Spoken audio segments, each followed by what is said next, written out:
Walaloo qindeessaa ammata kiyyaan achas gadhee adda meejaarsaaf jaartii walaloo tiyyalle laana hubattanii achas gadhee adda meejaarsaaf jaartiin walaloo tiyyalle laana hubattanii.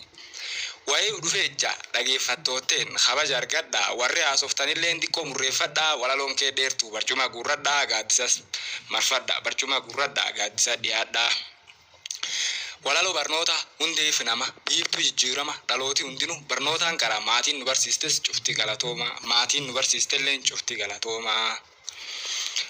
Barnoota baranne erga tokko jenne waan hedduu agarre waan mi'a barnoota nu hundi dhageenye barnootuma dansaa akka mi'eeffanne barnootuma dansaa akka mi'eeffanne.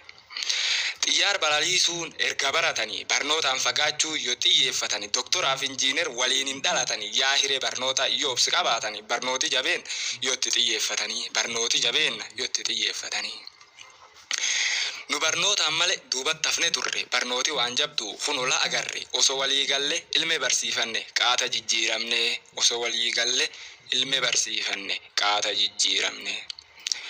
Jalqabi qubeeyaatiin inum beekaa darbanii osoo dhiphatanii barnootaaf baanaan abdiin kutatanii inum xumuranii osoo dhiphatanii barnootaaf baanaan abdiin kutatanii inum xumuranii. Nu barnoota dhabne guddoo boodatti hafne jajjaba beekama tanaan hin arganne barnoota karaa guddoo hin milkoofne amma fayyadamna la carraa arganne amma itti fayyadamna la carraa arganne. Keessan caqasina ilaalchoti dooma hundinuu barannaan roorroo seenaa goona barumsi waan jabdu beekaan ittiin boona hundinuu barannaan roorroo seenaa goona barumsi waan jabdu beekaan ittiin boona.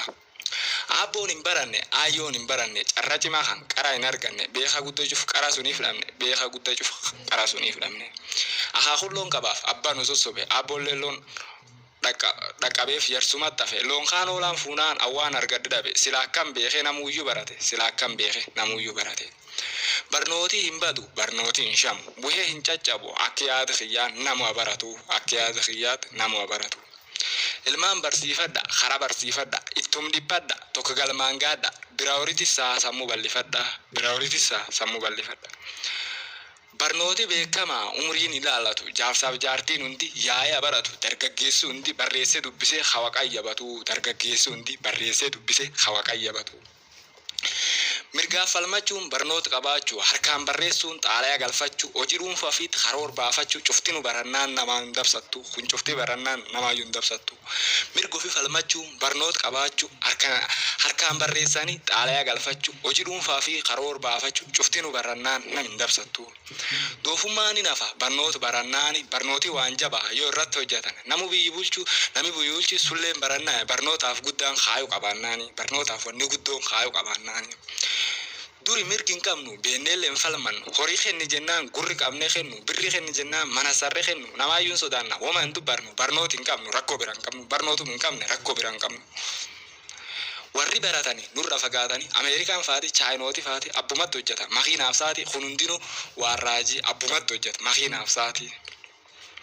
Nu waraanaan lolla dubbiin sunii miti waraanii guddayyaan defteraaf biiriin barnoota jabaadha alaa dhufte dubbiini barnoota jabaadha alaa dhufte dubbiini. Akka yeensi cima hunda jijjiirama bu'uuri ilma nama guddoo barannaan namuun jijjiirama barumsi guyyaa dhiisa waan akkana barumsa dachaa dhiisa waan akkana. Barumsi hin qabneef surreen na jijjiita karoora hin baafadhu waan argadde cufa manum farsoof fita barnooti hin qabne tanaaf akkan jira waan argadde cufa manum farsoof fita barnooti hin qabne tanaaf akkan jira. Barnooti jabeenna barnooti ulfinna barnooti qabeenya barnooti qarooma hundee bilisooma dhageeffattooteen baay'ee galatooma hundee bilisooma. Warri laayikootan baay'ee galatooma warri na dhoowwatan harka miilatooma yaa uummata Oromoo da'oo nagaa oolaa galgee foloo godhaa Oromoo beeksisaa galatooma.